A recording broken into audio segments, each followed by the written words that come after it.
কথা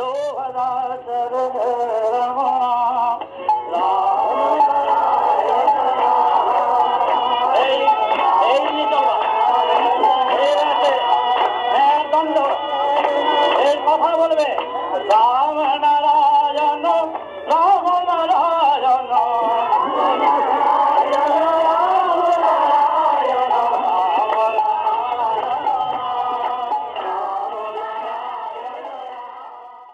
রাম ও নারায়ণ রাম ঠাকুর শ্রী শ্রী বালক ব্রহ্মচারী মহারাজের শ্রীচরণে অনন্ত কোটি প্রণাম জানিয়ে শুরু করছি আজকের বেদ চর্চা। ঠাকুরকে প্রশ্ন করছেন, অবতাররা পৃথিবীতে কেন আসেন? আপনি বলেছেন জন্মই হচ্ছে মুক্তির পথ, এটার অর্থ কী? ঠাকুর উত্তরে বলছেন, ষটচক্র অর্থাৎ সপ্তচক্র, সপ্তচক্র যেখানে শেষ, সেই সহস্রারের উপরে অষ্টম গর্ভে কৃষ্ণ জন্ম নিলেন। সহস্রারের উপরে হাজার হাজার সূর্য ধূলিকণার মতন ছড়িয়ে আছে, তার উপরে কৃষ্ণ দাঁড়িয়ে আছেন। কৃষ্ণ কত শক্তি নিয়ে এসেছিলেন ধর্মরাজ্য স্থাপনের জন্য, তিনি কত রাজনীতি, কত ছল কৌশল অবলম্বন করেছেন, সবটাতেই তিনি ছিলেন। কৃষ্ণকে কেউ বলতো শয়তান, কেউ বলতো ম্যাজিশিয়ান, কেউ বলতো মানুষ, আবার কেউ বলতো ভগবান। সেই কৃষ্ণ, যার এত শক্তি, তিনি সাধারণের সঙ্গে সাধারণ হয়ে থাকতেন, সবার সঙ্গে মিশতেন। তার ভিতরে জ্ঞান, প্রেম, ভালোবাসা সব ছিল। কৃষ্ণ একদিন এক ভক্তের বাড়ি গিয়েছিলেন। সেই ভক্তটি কৃষ্ণকে কত যত্ন করে পূজা করে ভোগ দিল। কৃষ্ণ আসার সময় বলে এলেন, তোমার একমাত্র পুত্রটি মারা যাক। পরে ভক্তের ছেলেটি মারা গেল। কত লোক কৃষ্ণকে কত নিন্দা করতে লাগলো। অর্জুন পর্যন্ত কৃষ্ণের উপর রেগে গেল। সে কৃষ্ণর কাছ থেকে চলে যাচ্ছে। কৃষ্ণ বলছেন, অর্জুন, রাগ করে চলে যাচ্ছ কেন? শোনো। অর্জুন বলছে, তুমি এমন, তোমাকে কত ভোগ, কত পূজা দিল, আর তুমি কি না তার একমাত্র পুত্রকে মারা যেতে বললে? কৃষ্ণ বললেন, অর্জুন, আমি কেন বলেছি তা কি তুমি বুঝতে পেরেছ? না, তা আমি বুঝতে পারিনি। তখন অর্জুনের মাথায় কৃষ্ণ হাত রাখলেন। সেই স্পর্শে অর্জুন কেবল লাফাতে লাগলো আর চিৎকার দিয়ে বলতে লাগলো, আমাকে বাঁচাও, আমাকে বাঁচাও, ভূত প্রেত সব আমার চারদিকে, বাঁচাও, বাঁচাও। তখন কৃষ্ণ আবার অর্জুনকে স্পর্শ করলেন। সঙ্গে সঙ্গে অর্জুন সুস্থ হয়ে দাঁড়ালো।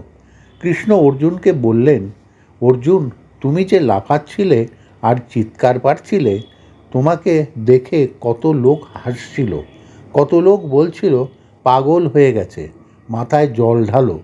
তুমি যে ভূত প্রেত দেখছিলে, তোমার কাছে যারা দাঁড়িয়েছিল তারা তার কিছুই দেখতে পায়নি, তাই তারা তোমার মাথায় জল ঢালতে চেয়েছিল। অর্জুন বলছে, ওরা কিছু দেখতে পায়নি? না, ওরা তোমার লাফানো আর চিৎকার করা দেখে হাসছিল, তোমার মাথায় জল ঢালতে চেয়েছিল। তবেই তুমি বুঝে দেখো, তুমি যা দেখছিলে আর সকলে তা দেখতে পায়নি। তাহলে আমি যা দেখতে পাই, তোমরা তা দেখতে পাও না। এখন বুঝতে পেরেছ? হ্যাঁ, এখন বুঝতে পারলাম। কৃষ্ণ বললেন, ওই ভক্তের একটি মাত্র ছেলে যদি মারা যায়, আমি দেখলাম, তাহলে আর ওর জন্ম হবে না।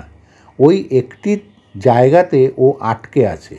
ছেলেটির শোক ও পেল বটে, কিন্তু আঘাতেই ওর আর জন্ম হবে না। ওই ভক্তটি মুক্ত হয়ে যাবে।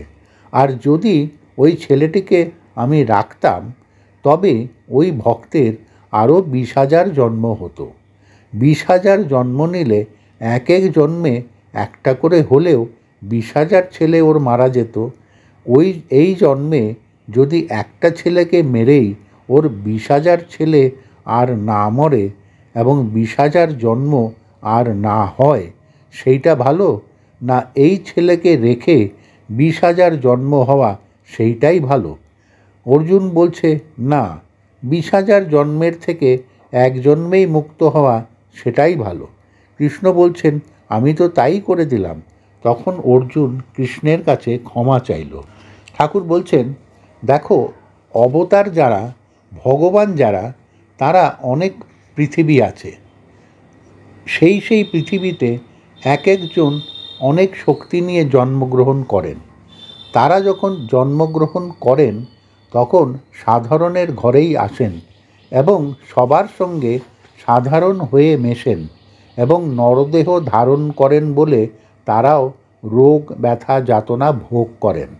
তারা ইচ্ছে করলে রোগ যাতনা দূর করে খুব ভালোভাবে সুস্থভাবে থাকতে পারেন, কিন্তু নিজের শক্তি নিজের জন্য ব্যয় করা নিষিদ্ধ, তাই তারা তা করেন না। কত ভক্ত এসে তাদের ধরে, আমার এই করে দাও, সেই করে দাও, অসুখ সারিয়ে দাও, কত রকম এসে বলে। সেই ক্ষেত্রে তাদের কিছু না করলে সেখানেই ভুল বুঝাবুঝি হয়। অবতার যারা, তারা এটা সেটা করে পাশ কাটিয়ে যান। যিনি ইচ্ছা করলে তার ভক্তকে সোনার পালঙ্কে আনন্দে রাখতে পারেন, তবে পাশ কাটিয়ে যান কেন? যদি তাদের ব্যথা বেদনা দূর করে দেন তবে তাদের আবার হাজার হাজার জন্মের মধ্যে ঘুরতে হবে। অবতাররা কেন আসেন? তারা আসেন সবাইকে মুক্তি দিতে, সবাইকে সঙ্গে করে নিয়ে যেতে। তাদের মায়া মমতা স্নেহ সব আছে। তারা দেখেন এই জন্মটায় যদি তাদের ব্যথা বেদনায় রেখে দিয়ে একেবারেই পার করে দিতে পারি, যাতে আর এই ছকের মধ্যে বারবার না ঘুরতে হয়, তাই তারা এটা সেটা বলে পাশ কাটিয়ে যান। ভক্তরা সেটা জানতে পারে না। তারা বলে, প্রভু বাঁচাও, রক্ষা করো, তারা কান্নাকাটি করে। আর অবতার যারা, তারা দুহাত বাড়িয়ে তাদের বলেন, ওরে তোরা আমার বুকে আয়, তোদের আমি বুকে করে নিয়ে যাব, একটু তোরা সহ্য কর। তোমাদের ঠাকুরকেই কতজনে বলে, ঠাকুর এতজনকে ভালো করছেন, আমাকে করলেন না। এই জায়গাতেই হয় ভুল বোঝাবুঝি। আমি যেটা দেখছি তারা সেটা দেখতে পারে না। তাদের দেখিয়ে দিয়ে দিয়ে কাজ করানো যায় না। সবাইকে যদি দেখাতে যাই তবে কাজ হবে না, সেটা সম্ভবও নয়। এক গ্লাস জল যদি যন্ত্র দিয়ে দেখো তবে দেখতে পাবে অজস্র পোকা কিলবিল করছে। তখন যদি বলে এই জলটা খেয়ে নাও, তবে সে তখন ওই জলটা খেতে পারবে না। কেন পারবে না? জলে অজস্র অজস্র পোকা রয়েছে। কলসি থেকে আবার জল ভেরে নিয়ে খেলো, সেই জলটা সে দেখতে পায়নি। তাই মহান যারা, তারা সব দেখতে পারেন, তাদের কথাই যথেষ্ট। একজন দুধ খাবে, গ্লাসে করে দুধ দেওয়া হলো, তখন সে বলছে, আমি আগেই দুধ খাবো না, আগে গরুটা দেখব। গরুটা দেখে বলে, গরু কি খায় সেটা আগে দেখব। ঘাস দেখে বলে, কোন মাঠে ঘাস হয় সেই মাঠ দেখব। মাঠে গিয়ে কেমন করে ঘাস গজায় বসে বসে দেখছে। 2-3 দিন পরে খেয়াল হলো, আমি না দুধ খাবো। তখন সেই দুধ খেতে এসে দেখে দই হয়ে গেছে, আর বড় বড় পোকা তাতে কিলবিল করছে। তখন বলছে, দুধে এগুলো কি করে এলো? বলে হ্যাঁ, এগুলো দুধেই ছিল। তাই বলছে, বেশি দেখতে যেও না, তবেই ঠকতে হবে।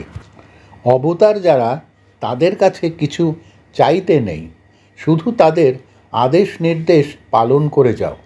তারা না করলেও যেটুকু তারা দিচ্ছেন তাতেই অশেষ কল্যাণ হচ্ছে। দেখো, সাগর হলো দেবতা। সাগরকে কতজনে পূজা করে। মরুভূমিতে যেমন জল তেষ্টা পেলে জল না খেতে পেয়ে মারা যায়, সাগরও ঠিক তাই, মরুভূমিরই মতন। সাগরে থেকেও জল না খেয়ে মারা যায়। অত বড় সাগর, অত জল, অথচ তিনি দিতে পারছেন না। দেবতা বলছেন, সাগর বলছেন, ওরে তোদের আমি দিতে পারছি না। আমার এত শক্তি থাকা সত্ত্বেও এত জল থাকা সত্ত্বেও তোদের আমি তৃষ্ণা মেটাতে পারছি না, কিন্তু আমি না মেটালেও আমারই দেওয়া, আমারই দান তোদের ছিটে ফুটা যেটুকু দিয়েছি, গঙ্গা যমুনা পদ্মা খাল বিল নদী, ওসব তো আমারই দান। আমার সেই দানেই তোদের তৃষ্ণা নিবারণ হবে, তাতেই তোরা আনন্দ পাবি। সৃষ্টির সাথে সাথে স্রষ্টা সব কিছু পূরণ করে দিয়েছেন। স্রষ্টা তার কাছে সবাইকে নেওয়ার জন্য নিজেই যে কত ব্যগ্র। একজন ঋষি ধ্যানে বসে ভগবানকে ডাকছেন। ডাকতে ডাকতে বিষ্ণু এসে দেখা দিলেন। বললেন, তুই কি চাস আমার কাছে? ঋষি বললেন, তুমি যখন আমার ডাকে এসেছো তখন আমাকে এই দাও। এই বড় একখানা পাথর আছে, এই পাথরে তোমার পায়ের ছাপ দিয়ে দাও। তোমার এই পায়ের ছাপের মধ্যে যার পিণ্ড দান করা হবে সে যেন উদ্ধার হয়ে যায়, মানুষ যেন এইভাবে উদ্ধার হয়ে যায়। বিষ্ণু তখন সেই পাথরে পায়ের ছাপ দিলেন, কত সহজে মুক্তির পথ করে দিলেন। সেই পায়ের ছাপে কত যুগ যুগ ধরে মানুষ পিণ্ড দিচ্ছে। রাম, দশরথ, তার বাবা সবাই এই পদচিহ্নে পিণ্ড দিয়েছেন। মহাপ্রভু গিয়েছেন ওই পদচিহ্ন দেখতে।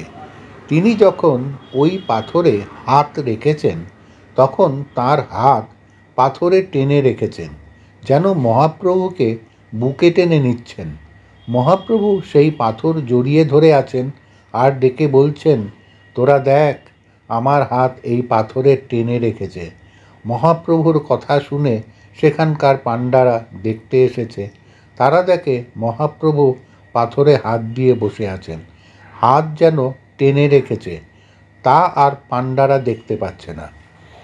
মহাপ্রভু বলছেন, জীবের মুক্তির পথ কত সহজ, কত ভাগ্যে যে জন্ম হয়, জন্ম না হলে মুক্ত হওয়া যায় না। জন্মই হচ্ছে মুক্তির পথ। বিদেহী যারা, তারা জন্মের জন্য পাগল হয়।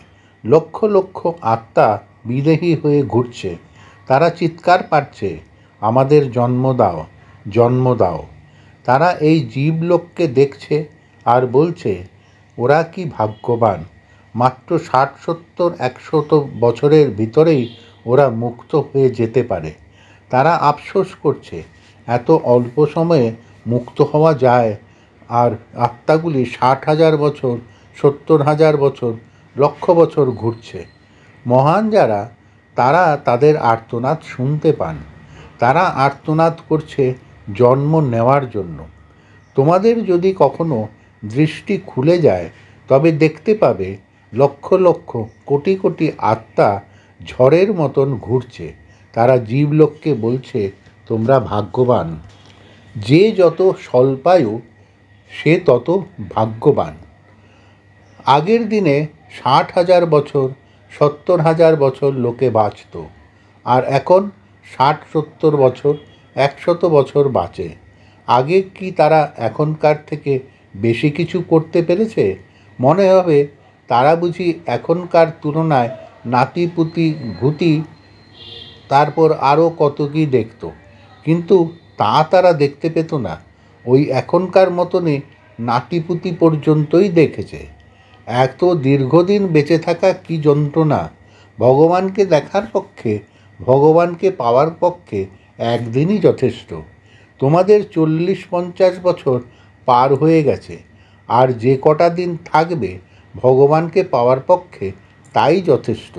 মনে করো কালকে একজনের শ্বাস বন্ধ হবে, এই যে একটা দিন আছে, এই একদিনেই সে ভগবানকে দর্শন করতে পারে। ভগবান দর্শনের জন্য 60,000-70,000 বছরের দরকার হয় না। মানুষ হলো ভগবানের দ্বারী, ভগবানের দরজায় দাঁড়ি হয়ে দাঁড়িয়ে আছে। কিন্তু আমরা এখানে কি করছি? সেই দ্বারের সামনে দাঁড়ি টেনে তার পিছনে দাঁড়িয়ে আছি, আর এখানকার ইন্দ্রিয়ের চাহিদায় নেশাখোরের মতন সাময়িক নেশায় রয়েছি, আর এই ছকের ভিতর বারবার ঘুরছি আর জন্ম নিচ্ছি। এই ইন্দ্রিয়ের নেশাকেই সুখ বলে মনে করছি। সাময়িক সুখের জন্য ঝাঁপিয়ে পড়ছি আর বারবার ছকের মধ্যে পড়ে ঘুরছি, যাচ্ছি, আবার আসছি। এই যে ছকের ভিতরে পড়ে যাওয়া আসা, এটা একটা এমন ব্যাধি, এ ব্যাধি ডাক্তারে সারাতে পারে না। এ ব্যাধি একমাত্র সারে নাম জপে, গুরুর আদেশ পালনে, গুরুগত প্রাণে, গুরুর আজ্ঞা বহনে। সন্তানের জন্য মা বাবা কত চিন্তা করে, কিভাবে মানুষ হবে, কোন স্কুলে দেব, কোন কলেজে পড়াবো। সন্তান কিন্তু তার নিজের জন্য একটুও ভাবে না। সে খেলা করতেই ভালোবাসে, পড়াশোনা করতে সে চায় না। কিন্তু মা বাবা তার জন্য ভাবে কেমন করে লেখাপড়া শেখাবো। আমরা স্রষ্টার সন্তান, আমাদের জন্য ভাবি না, কিন্তু স্রষ্টা আমাদের জন্য কত ব্যাকুল। কিভাবে আমার সন্তানদের আমার কাছে নিয়ে আসব, কিভাবে তারা আর ঘূর্ণিপাকে পড়ে ঘুরবে না ইত্যাদি। স্রষ্টা যে আমাদের জন্য কত ভাবছেন তা ভাষায় বলা যায় না। আর আমরা কি করছি? সাময়িক খেলায় মেতে আছি। তোমরা আর কিছু নয়, সব সময় জপ করবে। এই যে কীর্তন করলো, এই নাম মহাপ্রভু দ্বারে দ্বারে করে গেছেন। এই নাম আকাশে বাতাসে আজও ভাসছে। কৃষ্ণ বলেছেন, যেখানে আমার নাম, আমার তত্ত্ব হবে, সেখানেই আমি থাকব। তাই নামের মধ্যে কৃষ্ণ আজও জাগ্রত হয়ে রয়েছে। তাই নামেতে মুক্তির পথ সহজ হয়ে রয়েছে। তিনি তার কথার মধ্যে বাধা হয়ে রয়েছেন। তাই নাম জপ, নাম কীর্তনের মধ্যেই রয়েছে সহজ মুক্তির পথ। তোমরা নাম করে যাও, জপ করে যাও, দিন চলে যাচ্ছে। ভুলে যেও না, আমরা পথিক, যাত্রিক হয়ে এসেছি। যেতে যখন হবে, সম্বল ছাড়া কেন যাব? একটা কুটাও সঙ্গে নিতে পারবে না, এই দেহও এখানে রেখে যেতে হবে। তাই মহাকীর্তনের মহানাম নিয়ে এগিয়ে চলো। এই নামের মাহাত্ম্য কত দেখবে, দেখবে স্রষ্টা স্বয়ং এসে তোমাদের নিয়ে যাবেন। রাম ও নারায়ণ রাম। পুস্তক সূত্র তত্ত্ব জিজ্ঞাসা। প্রিয় শ্রোতাবৃন্দ, আপনারা আপনাদের মতামত কমেন্ট করে জানাবেন এবং শেয়ার করে সবার মাঝে ঠাকুরের কথা ছড়িয়ে দেবেন এবং সাবস্ক্রাইব করে দেবেন, যাতে পরবর্তী অধ্যায়গুলো আপনাদের কাছে সহজেই পৌঁছে যায়। রাম ও নারায়ণ রাম।